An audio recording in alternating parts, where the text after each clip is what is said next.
Hello नमस्कार, स्वागत है आपका अपने पसंदीदा channel magnet brains Hindi medium में। मैग्नेट ब्रेन्स एक ऐसा प्लेटफॉर्म है जो आपको सभी प्रकार की वीडियो बिल्कुल फ्री आपको प्रोवाइड करता है। आप इन सभी वीडियो को देखने के लिए हमारी वेबसाइट magnetbrains.com पर जा सकते हैं। आप चाहे तो इन सभी वीडियो को हमारे मैग्नेट ब्रेन्स का एक ऐप है जिसे MB ऐप के नाम से आप अपने गूगल प्ले स्टोर पर ढूंढ सकते हैं। वहाँ पर भी आपको सारे के सारे वीडियो बिल्कुल फ्री आपको प्रोवाइड किए जाते हैं। दोस्तों, आपकी समस्या का समाधान करने के लिए मैग्नेट ब्रेन्स आप लोगों के लिए लेकर के आया है बुक और ई बुक का कॉन्सेप्ट। यानी अब सबसे बेहतरीन क्वालिटी कंटेंट वाली किताबें भी आप अपने कोर्स से संबंधित जो भी बुक्स आपको चाहिए वो सारे के सारे मैग्नेट ब्रेन्स ने अपने तरीके से उसको बनाया है, जिसमें बेस्ट क्वालिटी कंटेंट को हमने जगह दी है। वो भी आप सीधे मंगवा सकते हैं, जिसका लिंक आपको डिस्क्रिप्शन में मिल जाएगा। आइए दोस्तों, शुरुआत करते हैं आज की इस लेक्चर की। हम लोग बात करते हैं चैप्टर नंबर 6 की। चैप्टर नंबर 6 जिसका नाम है ब्रिटिश राज के अधीन भारत। दोस्तों, उत्तर प्रदेश के कक्षा 8वीं के सामाजिक विज्ञान के अंतर्गत इतिहास विषय का यह चैप्टर नंबर 6 है। और आज हम लोग बात करने वाले हैं यूपी बोर्ड सॉल्यूशन के बारे में। यानी इस चैप्टर के पीछे जो भी प्रश्न दिए गए हैं आज हम उसको सॉल्व करने का प्रयास करते हैं और बताते हैं कि किस प्रश्न का क्या सही उत्तर हो सकता है। आपका पहला प्रश्न है दोस्तों, ये एक वस्तुनिष्ठ प्रश्न है जिसके 4 ऑप्शन आपको दिए जाएंगे। इंडियन काउंसिल एक्ट कब पारित किया गया था? देखिए, वैसे तो इंडियन काउंसिल एक्ट के नाम से 2 एक्ट हैं, लेकिन जिस एक्ट में सुधार किए गए ये उस एक्ट की बात कर रहे हैं। क्या 1892 में इंडियन काउंसिल एक्ट लाया गया था? क्या 1861 में इंडियन काउंसिल एक्ट लाया गया था, या 1883 या 85? तो मैं आपको बता दूं कि 1892 में भी इंडियन काउंसिल एक्ट लाया गया था और 1861 में भी लाया गया था। लेकिन जिस काउंसिल एक्ट में सबसे ज़्यादा सुधार हुए थे वो 1892 यानी 1892 का इंडियन काउंसिल एक्ट है। इस प्रश्न के हिसाब से जो पूछना चाह रहा है वो 1892 वाला इंडियन काउंसिल एक्ट के बारे में ही पूछा जा रहा है, जिसमें हमारे इंडियन आर्मी को यानी भारतीय सेना को पुनर्गठित किया गया था। इसमें काउंसिल यानी परिषद जो थी वायसराय की, उसकी संख्या को जो है 12 से बढ़ा करके 16 कर दिया गया। तो काफ़ी हद तक बदलाव इसमें किए गए थे। बजट पर प्रश्न पूछने का अधिकार दिया गया था। साथ ही साथ जो पावर पहले नहीं हुआ करती थी मनोनीत सदस्यों की, वो 1892 में दी गई थी। हमारा दूसरा प्रश्न है, पहली रेल भारत की बोरीवली से थाने के बीच में चली थी। मैं आपको बता दूं कि डलहौजी के कार्यकाल में भारत में पहली बार रेल को चलाया गया था, जो कि मुंबई के बोरीवली से थाने के बीच में चली थी। थाने भी महाराष्ट्र राज्य में ही आता है। ये ट्रेन 31 किलोमीटर लंबी चली थी, क्योंकि इसमें 31 किलोमीटर लंबा ही ट्रैक शुरुआत में बिछाया गया था। और लॉर्ड डलहौजी के कार्यकाल में इस ट्रेन का नाम था ब्लैक ब्यूटी। ब्लैक ब्यूटी नाम की ये पहली ट्रेन भारत में कब चलाई गई थी? प्रश्न आपसे पूछा जा रहा है, जिसके ऑप्शन आपके साथ जो आपके पास इस तरह से है। ऑप्शन नंबर क है 1851 में, ऑप्शन नंबर ख 1852 में, ऑप्शन नंबर ग 1853 में, या ऑप्शन नंबर घ 1854 में। दोस्तों, इन चारों सालों में डलहौजी भारत के गवर्नर जनरल थे। तो चारों ऑप्शन में से कोई एक तो सही होगा, लेकिन मैं आपको बता दूं कि अप्रैल 1853 में भारत में पहली बार ट्रेन को चलाया गया था। और इस ट्रेन को चलाने के पीछे अंग्रेजों का उद्देश्य था व्यापारिक गतिविधियों को बढ़ावा देना, ताकि कच्चे माल को आसानी से एक स्थान से दूसरे स्थान तक ला जा सके, क्योंकि दुनिया में इंडस्ट्रियल रिवॉल्यूशन हो गया था, औद्योगिक क्रांति की शुरुआत हो चुकी थी। ऐसे में अंग्रेजों को ज़्यादा से ज़्यादा कच्चा माल कम से कम समय में इंग्लैंड तक पहुंचाना था। और पुराने यातायात संसाधनों में इतनी गति नहीं थी कि वो कच्चे माल को कम समय में ज़्यादा से ज़्यादा कच्चे माल को इंग्लैंड तक पहुंचा दें। इसी बीच भारत से जितना भी कच्चा माल था उसको समेटकर अंग्रेजों ने पोर्ट तक लाने के लिए सुविधा की, और उसका नाम था इंडियन रेलवे। तो भारतीय रेल कहीं ना कहीं यहाँ पर काफ़ी अच्छा जो है रोल अदा करती हैं अंग्रेजों के व्यापार में। और आज भी यातायात के क्षेत्र में रेलवे जो है भारत में काफ़ी अच्छी सेवा प्रदाता एक तरह की कंपनी है। अब बात करते हैं अति लघुत्तरीय प्रश्न है, छोटा प्रश्न है। इसका नाम है प्रश्न क्रमांक 1, सीवी रमन ने अपने कार्य और योगदान के आधार पर भौतिकी के क्षेत्र में कौन सा पुरस्कार प्राप्त किया था? डॉक्टर सीवी रमन जो थे ये भौतिकी के एक बहुत अच्छे साइंटिस्ट, भारतीय वैज्ञानिक रहे हैं। इन्होंने रमन प्रभाव का इजाद किया था, इन्होंने खोज की थी और इसी रमन प्रभाव के चलते इनको भौतिकी के क्षेत्र में एक पुरस्कार दिया गया था। दोस्तों, ये पुरस्कार विश्व का सबसे उल्लेखनीय और सबसे उच्चतम पुरस्कार होता है जिसे नोबेल पुरस्कार कहा जाता है। सन 1930 में भौतिकी के क्षेत्र में सीवी रमन को यह पुरस्कार स्टॉकहोम सरकार ने दिया था, यानी स्टॉकहोम सरकार यानी स्वीडन की सरकार ने दिया था। स्वीडन की राजधानी स्टॉकहोम है और स्वीडन ही नोबेल प्राइज़ को डिस्ट्रीब्यूट करता है। नोबेल प्राइज़ का डिस्ट्रीब्यूशन स्वीडन के साथ साथ नॉर्वे नाम का देश भी करता है। लेकिन नोबेल पुरस्कार टोटल 6 विषयों में दिया जाता है, जिनमें से 5 विषयों पर स्वीडन की सरकार देती है और शांति के क्षेत्र में जो पुरस्कार दिया जाता है, समाज सेवा के क्षेत्र में जो पुरस्कार दिया जाता है, ये क्षेत्र का पुरस्कार नॉर्वे की सरकार देती है। मैं आपकी जानकारी के लिए बता दूं कि नोबेल पुरस्कार की शुरुआत सर अल्फ्रेड नोबेल की याद में की जाती है। सर अल्फ्रेड नोबेल ने डायनामाइट का आविष्कार किया था। तो बहुत सारी जानकारी यहाँ पर है। तो इसी बीच भौतिकी के क्षेत्र में भारत की तरफ से पहला नोबेल पुरस्कार अगर किसी को मिला था तो सर सीवी रमन साहब को मिला था और सीवी रमन को अपने कार्य और योगदान के आधार पर भौतिकी के क्षेत्र में नोबेल पुरस्कार मिलता है। तो आखिरकार नोबेल पुरस्कार के वो 6 क्षेत्र कौन कौन से? तो एक तो आपका हो गया भौतिकी, इसमें नोबेल पुरस्कार मिलता है। फिजिक्स के क्षेत्र में मिलता है। दूसरा है आपका रसायन शास्त्र, यानी केमिस्ट्री में भी मिलता है, रसायन में मिलता है। तीसरा है चिकित्सा के क्षेत्र में, यानी मेडिसिन के क्षेत्र में भी मिलता है, तो चिकित्सा के क्षेत्र में भी मिलता है। चौथा है आपका साहित्य के क्षेत्र में, लिटरेचर के क्षेत्र में बिल्कुल मिलता है। पांचवा है आपका अर्थशास्त्र के क्षेत्र में, अर्थशास्त्र के क्षेत्र में। और छठा है शांति का पुरस्कार, या यूं कहो समाज सेवा का पुरस्कार, शांति का। भारत में सबसे पहले साहित्य के क्षेत्र में पुरस्कार जो दिया गया था वो रविंद्रनाथ टैगोर को दिया गया था 1913 में। सबसे पहले नोबेल पुरस्कार प्राप्त करने वाले वही व्यक्ति थे। तो दोस्तों, आपको 6 सब्जेक्ट दिखाई दे रहे हैं, तो शांति को छोड़ दो तो 5 के 5 सब्जेक्ट जो है इस पर जो पुरस्कार दिया जाता है वो स्वीडन की सरकार देती है। मैं इसको आपकी जानकारी बढ़ाने के लिए बता रहा हूँ ताकि आपको भविष्य में कभी भी नोबेल पुरस्कार पढ़े तो आपको ये जानकारी होना चाहिए। तो दोस्तों, मैं आपको बताना चाहूँगा एक और चीज़ कि अर्थशास्त्र का जो क्षेत्र है, इन 6 क्षेत्र में से सबसे नया जो विषय है वो है अर्थशास्त्र। शुरुआत में अर्थशास्त्र के क्षेत्र में नोबेल पुरस्कार नहीं मिलता था और 1969 में इसकी शुरुआत भी की और भारत में जो है ये पुरस्कार दिया भी गया। चलो आइए आगे बढ़ते हैं। ये पहले नंबर का क्वेश्चन तो आपको अच्छे से समझ में आ गया होगा। अब बात करते हैं नेक्स्ट क्वेश्चन नंबर 2। ये भी अति लघुत्तरीय प्रश्न है। 1833 ईस्वी में कौन सी भाषा भारतीय प्रशासन की सरकारी भाषा बनी? तो 1835 में कौन सी भाषा बनी सरकारी भाषा? तो मैं आपको बता दूं कि 1835 में शिक्षा की नीति में बदलाव करने के लिए मैकाले आयोग की रिपोर्ट आई, जो कि उच्च शिक्षा के लिए पहली रिपोर्ट थी, जिसमें अंग्रेजी भाषा को उच्च शिक्षा का जरिया बनाया कि उच्च शिक्षा केवल अंग्रेजी भाषा में ही ली जाएगी और भारत के सभी प्रशासनिक विभागों, सरकारी कामकाज की जो भाषा होगी उसे भी अंग्रेजी भाषा ही चुना गया। तो ध्यान रखिएगा कि अंग्रेजी भाषा में ही वो सब कुछ होगा। तो 1835 ईस्वी में अंग्रेजी भाषा को भारतीय प्रशासन की सरकारी भाषा बना दिया गया, तो तब बनी थी वो। हमारा अगला क्वेश्चन भी अति लघुत्तरीय प्रश्न है, जिसका उत्तर भी आपको बहुत बड़ा नहीं लिखना है, एक लाइन में उत्तर लिखना है। किस अधिनियम के द्वारा वायसराय की परिषद के सदस्यों की संख्या 12 से बढ़ा करके 16 कर दी थी? दोस्तों, मैं आपको बताना चाहूँगा कि वायसराय की एक सलाहकारी निकाय होती थी, परिषद होती थी, जिसमें कुछ सदस्य वायसराय द्वारा मनोनीत भी किए जाते थे। और इसी बीच से पहली बार तो यह हुआ था कि 1861 का एक एक्ट आया था, इसे इंडियन काउंसिल एक्ट के नाम से जानते हैं। 1861 के एक्ट में शुरुआत में 6 से बढ़ा करके काउंसिल के परिषद की संख्या 12 कर दी गई। पहले ये जो वायसराय की परिषद होती थी, काउंसिल होती थी, इसमें केवल 6 सदस्य होते थे, जिसे बढ़ा करके 12 कर दिया गया और बाकी सदस्यों को जो 12 में ही कुछ सदस्य जो थे वो मनोनीत भी होते थे, जिसे वायसराय मनोनीत भी करता था।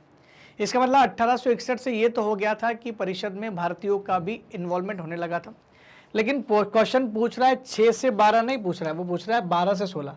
तो अगला जो एक्ट आया था 1892 का एक्ट, इस 1892 के इंडियन काउंसिल एक्ट के द्वारा ही इनकी संख्या 12 से बढ़ा करके 16 कर दी गई। अब वायसराय ही इन लोगों को मनोनीत कर देता था और 12 से बढ़ा के 16 लोग होते थे, उसमें मनोनीत सदस्यों की संख्या भी होती थी। मैं आपकी जानकारी के लिए बता दूं दोस्तों कि इन सदस्यों को 1861 में कोई अधिकार नहीं मिलता था कि ये बहस कर सके, बजट पे प्रश्न वश्न नहीं उठा सकते थे।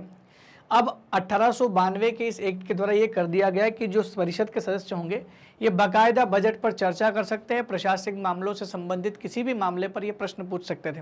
तो कहीं ना कहीं वायसराय की काउंसिल द्वारा वायसराय पर कंट्रोल किया गया था, इसलिए राइट आंसर जो होगा ये किस अधिनियम की बात हो रही है, तो ये 1892 के अधिनियम की बात हो रही है। इंडियन काउंसिल एक्ट 1892 के द्वारा वायसराय की परिषद में सदस्यों की संख्या को बढ़ा करके 12 से 16 कर दिया था। तो राइट आंसर क्या है, जो आपके सामने स्क्रीन पर लिखा हुआ है।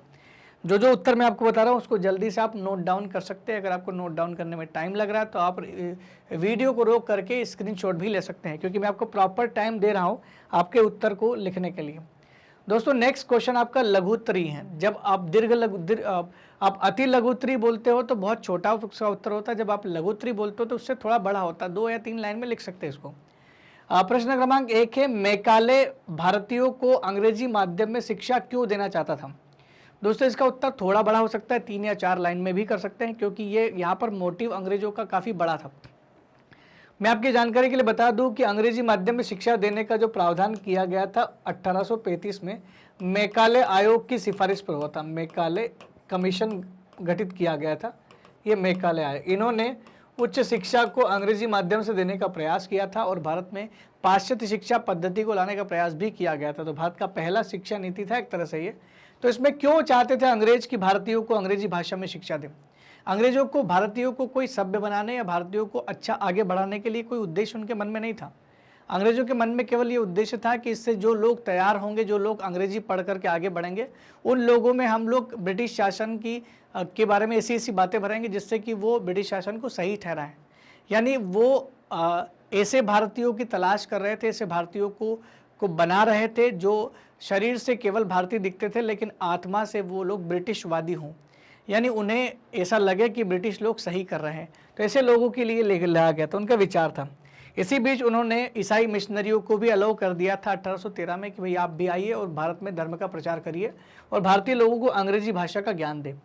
अंग्रेजी प्रशासकों ने भारत में आधुनिक शिक्षा का प्रसार इस उद्देश्य से किया कि अंग्रेजी शिक्षा प्राप्त कर भारतीय उनके समर्थक बन जाएंगे। ये भारतीय लोग जब अंग्रेजी भाषा सीखेंगे तो कभी हमारा विरोध नहीं करेंगे, क्योंकि हम पढ़ाई के साथ साथ इनके दिमाग में वो सारी बातें डाल देंगे जिससे इनको लगेगा कि अंग्रेज लोग सही है।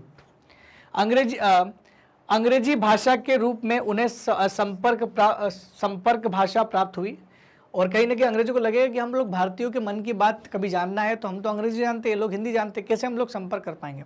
और जब हम लोग इन्हें अंग्रेजी सिखाएंगे तो हिंदी की जानकारी हमें भी होगी और एक दूसरे से समझ पाएंगे, इससे प्रशासन करने में आसानी होगी, जिसके परिणाम स्वरूप वे अंग्रेजी साहित्य के संपर्क में आए।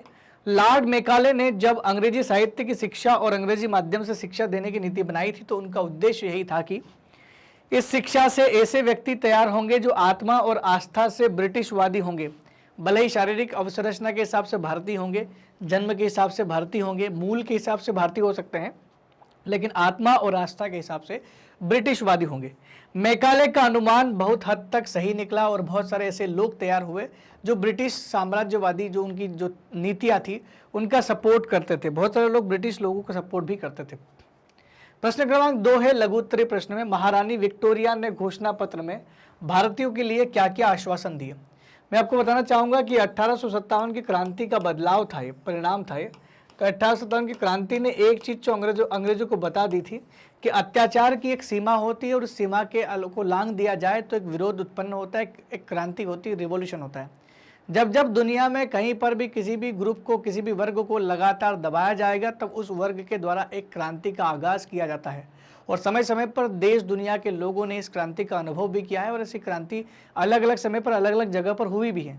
चाहे वो इंग्लैंड की क्रांति हो, चाहे वो फ्रांस की क्रांति हो, चाहे वो चाइनीज़ रिवॉल्यूशन हो, चाहे वो रशिया की क्रांति हो, हर क्रांति में आपको एक ही चीज़ कॉमन मिलेगी कि वहाँ के लोगों को, किसी विशेष वर्ग को लगातार दबाया जा रहा था। लंबे समय तक किसी वर्ग को दबाओगे तो क्रांति का रूप ले ही लेगा और भारत में भी अंग्रेजों के ईस्ट इंडिया कंपनी के 100 साल के कार्यकाल में इन्होंने भारत के हर वर्ग को दबाने का प्रयास किया, चाहे वो बुनकर, दस्तकार, कारीगर हो, चाहे वो किसान हो, चाहे वो सैनिक हो, चाहे वो राजा महाराजा किसी रियासत के कोई नवाब हो। तो इन सबको लगातार इन्होंने दबाया, जिसके चलते एक विद्रोह पनपा जो सभी ग्रुप के एकजुट होकर के आया। और इसका परिणाम ये हुआ कि महारानी विक्टोरिया ने घोषणा पत्र जारी किया कि अब ईस्ट इंडिया कंपनी की सारी पावर हम हमारे हाथ में ले लेंगे। तो इन घोषणा पत्र की कुछ महत्वपूर्ण बिंदु हैं जिसकी चर्चा हम लोग आज के इस क्वेश्चन के उत्तर में करने वाले हैं, जिसमें महारानी विक्टोरिया ने साफ शब्दों में लिखा है कि अब किसी भी रियासत को हड़पा नहीं जाएगा, अब आपकी रियासत सेफ है, हड़पा नहीं जाएगा। जिन जिन तालुकेदारों जमींदारों से हमने उनकी जागीरदारी जो होती थी, जागीरें जो होती थी वो छीन ली थी, वापस से उनको दी जाएगी।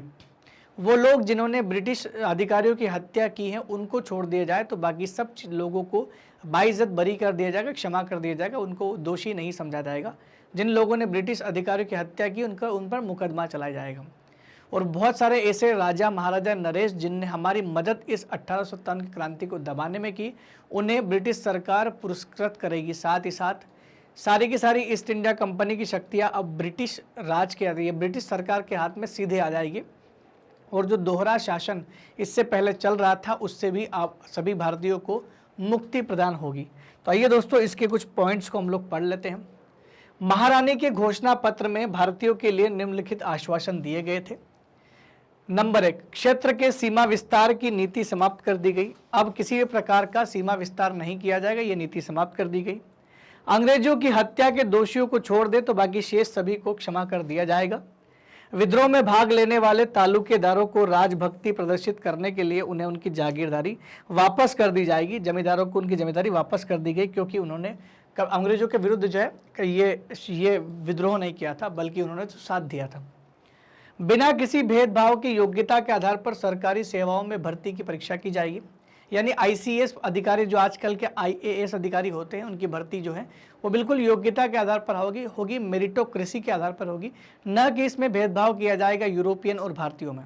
जिसके पास योग्यता होगी वो इस पद की प्राप्ति कर लेगा। लेकिन अंग्रेजों ने बाद में फिर भी क्या किया, 1876 में सिविल सेवा की परीक्षा देने की उम्र को घटा करके 19 कर दिया था। यानी 19 जो उम्र है वो मैक्सिमम रहेगी। अंग्रेज जो बोलते थे ज़रूरी नहीं वो करते हो, क्योंकि वो दूसरे तरीके से हथकंडे अपनाते थे। कहीं ना कहीं भारतीय राजनेता भी अंग्रेजों की तरह ही कहीं ना कहीं उनको ये गुर प्राप्त है। आप देख सकते हैं कुछ वाक्यों में। दीर्घ उत्तरी प्रश्न जो है इसको पढ़ लेते हैं। दीर्घ उत्तरी प्रश्न का मतलब होता है आपको उत्तर जो है वो काफ़ी बड़े फॉर्म में लिखना पड़ेगा, यानी इसका उत्तर जो है काफ़ी बड़ा होने वाला है। ब्रिटिश संसद द्वारा भारत में किए गए 4 प्रशासनिक सुधारों के बारे में लिखिए।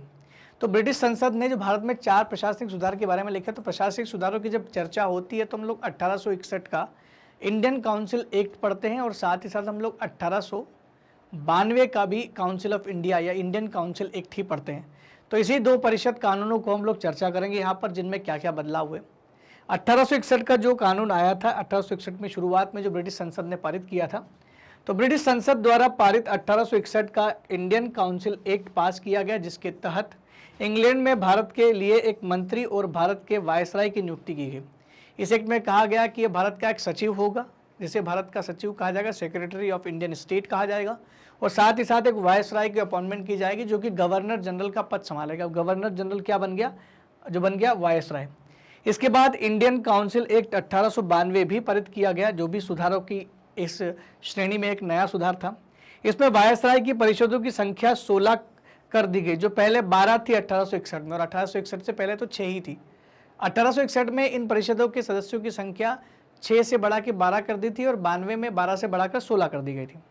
घोषणा पत्र के तहत 1861 का इंडियन सिविल सर्विसेज एक्ट भी पास किया गया, जिसके अंतर्गत महत्वपूर्ण पदों पर आईसीएस अधिकारी नियुक्त होंगे। इनका चयन लंदन में खुली प्रतियोगिता के माध्यम से होगा। यानी 1892 में काफ़ी बदलाव हुए और ये बदलाव हम लोग बिल्कुल पढ़ सकते हैं। आईसीएस अधिकारियों की नियुक्ति यहाँ पर की गई और नियुक्ति का जो तरीका था वो था एग्जाम के द्वारा नियुक्ति की गई थी। 1883 और 1885 के बीच में स्थानीय स्वशासन अधिनियम पारित किया गया, और स्थानीय स्वशासन अधिनियम पारित करने के अंतर्गत ग्रामीण क्षेत्रों से जुड़े हुए कई सारे जगहों पर स्थानीय बोर्ड बनाए गए, नगर पालिकाएँ बनाई गई और जिला उप विभाग बनाया गया हर जिले में। उसके अलावा तहसीलें तालुके बनाए गए। ये जो आज आप तहसील जिला लेवल पर सब चीज़ व्यवस्था देखते हो, ये अंग्रेजों की बनाई गई है। इसमें बहुत सारी नगर पालिकाओं का गठन भी किया अंग्रेजों ने, और नगर पालिकाओं को कुछ विशेष कार्य भी सौंपे, जैसे साफ सफाई का जिम्मा, चिकित्सा का जिम्मा रोशनी का जिम्मा, जलापूर्ति का जिम्मा, ये सारी की सारी जिम्मेदारियां अंग्रेजों ने स्थानीय स्वशासन के अंतर्गत भारतीय नगर पालिकाओं को सौंपी थी। 1893 में ही इस एक्ट के द्वारा ही सेना और पुलिस को भी पुनर्गठित किया। अंग्रेजों को 1857 की क्रांति में ये चीज़ समझ में आ गई थी कि भारतीय सेनाओं को पुनर्गठित करने की बहुत आवश्यकता है, क्योंकि 1857 की क्रांति में जो क्रांति हुई थी उसकी शुरुआत ही सैन्य विद्रोह से हुई थी। अगर सेना विद्रोह ही नहीं करती तो इस क्रांति को चिंगारी ही नहीं मिलती। तो अंग्रेजों को ये बात समझ में आ गई थी कि भारतीयों की संख्या जो है सेना में कम कर दी जाए, यूरोपीय संख्या को बढ़ावा दिया जाए, और जो बंगाल, मद्रास और बम्बई 3 प्रेसिडेंसियों में अलग अलग जगह पर सेना थी वो बिल्कुल अलग अलग थी, एक दूसरे को रिपोर्ट भी नहीं करती थी। इस बार 1893 में यानी 1893 में सेना का पुनर्गठन किया गया। इस सेना के पुनर्गठन के अंतर्गत ये किया गया कि अब सारी की सारी पावर एक ही व्यक्ति के हाथ में होगी और एक ब्रिटिश सैन्य अधिकारी होगा, जो कि आज भी हमारे देश में एक अधिकारी होता है जिसके अंडर में सारी की सारी सेनाएं होती हैं। तो अगर आर्मी की बात करें तो आर्मी जनरल होता है, नेवी की बात करें तो एडमिरल होता है, और वायुसेना की बात करें तो एयर चीफ मार्शल होता है। वैसे ही तीनों सेनाओं को यानी बम्बई, मद्रास और बंगाल की सेनाओं का एकीकरण कर दिया गया और उनके ऊपर एक ब्रिटिश अधिकारी को तैनात कर दिया गया, ताकि कहीं ना कहीं अब क्यों होगा, अब इनका पुनर्गठन किया जाएगा। भारतीय सेना में सूबेदार और पुलिस संगठन में दारोगा के पद भारतीयों के लिए रखे गए थे। इन्होंने भारतीयों के साथ भेदभाव तो किया कि ऊंचे पोस्ट पर कभी भी भारतीयों को तैनात नहीं किया जाएगा। अगर कोई भारतीय सेना में जाना चाहता है तो उसे सूबेदार से ऊपर की पोस्ट नहीं मिलेगी। यदि कोई व्यक्ति पुलिस में जाना चाहता है तो उसे दारोगा की पोस्ट से ऊपर की कोई पोस्ट नहीं मिलेगी, जबकि पुलिस अधीक्षक और सेना में ऊपर की जो पोस्ट होगी और उच्च सैलरी वाले जो पद होंगे वो केवल यूरोपियन व्यक्तियों से ही भरे जाएंगे, क्योंकि उनको पता था कि अगर कोई बड़ा ओहदा भारतीयों को दे दिया और कोई विद्रोह हुआ तो दोबारा से विद्रोह बड़ा भारी हो सकता है। दोस्तों, ये चैप्टर बड़ा कमाल का है, चैप्टर नंबर 6। इसे अच्छे से पढ़िएगा, इसके सॉल्यूशन को भी अच्छे से करिएगा, ताकि आपकी परीक्षाओं के समय आपको ये चीज़ काम आएगी। मैग्नेट ब्रेन्स एक ऐसा प्लेटफॉर्म है जो आपको सभी प्रकार के वीडियो बिल्कुल फ्री आपको प्रोवाइड करता है। आप चाहे तो हमारी वेबसाइट magnetbrains.com पर जा सकते हैं, जहाँ पर आपको सभी प्रकार के वीडियो बिल्कुल फ्री आपको प्रोवाइड किए जाते हैं। आप चाहे तो हमारी मैग्नेट ब्रेन्स की MB ऐप भी गूगल प्ले स्टोर पर से डाउनलोड कर सकते हैं। यहाँ भी आपको सारी की सारी सुविधाएं फ्री ऑफ कॉस्ट मिलने वाली है। बहुत सारे लोगों को नेट की डेटा से बड़ी समस्या होती है कि हो सकता है कि उनके पास डेटा का ज़्यादा एक्सेस नहीं हो, वो वीडियो को बार बार नहीं देख पाते। तो आपकी समस्या का समाधान करने के लिए मैग्नेट ब्रेन्स की टीम ने आप लोगों के लिए बनाई है विशेष कंटेंट वाली बुक्स और ई बुक्स। ये विशेष कंटेंट वाली बुक्स और ई बुक्स इतने ही किफ़ायती और आपको लाभदायक मिलेगी जितने कि आपको हमारे वीडियो हमेशा आपकी हेल्प करते हैं।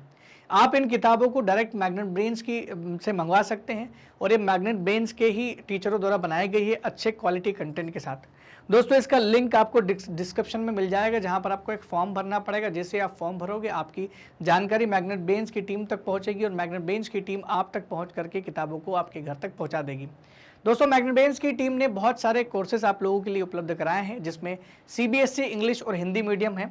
जहां CBSE इंग्लिश मीडियम किंडरगार्टन से लेकर के कक्षा 12 तक की सभी तैयारी फ्री में करवाती हैं। वहीं हिंदी मीडियम क्लास 7 से क्लास 12 तक की सभी NCERT कोर्स को कंप्लीट कराते हैं। इसके अलावा हम लोग NTSC ओलंपियाड की तैयारी करवाते हैं, CUT की तैयारी करवाते हैं, IIT, JEE और नीट जैसी परीक्षाओं की तैयारी भी मैग्नेट ब्रेन्स के इकलौते प्लेटफॉर्म से आप बिल्कुल फ्री ऑफ कॉस्ट कर सकते हैं। Bank, insurance, UP board, Bihar board, SSC, UPSC, इसके अलावा जेब और केब जैसी परीक्षाओं की तैयारी भी मैग्नेट ब्रेन्स के इस प्लेटफॉर्म से आप बिल्कुल मुफ्त में कर सकते हैं। दोस्तों, अगर आपको हमारे वीडियो बहुत अच्छे लग रहे हैं तो कृपया कमेंट सेक्शन में लिख के जरूर बताएं। साथ ही साथ हमारे चैनल को लाइक, शेयर और सब्सक्राइब करना बिल्कुल भी ना भूलें।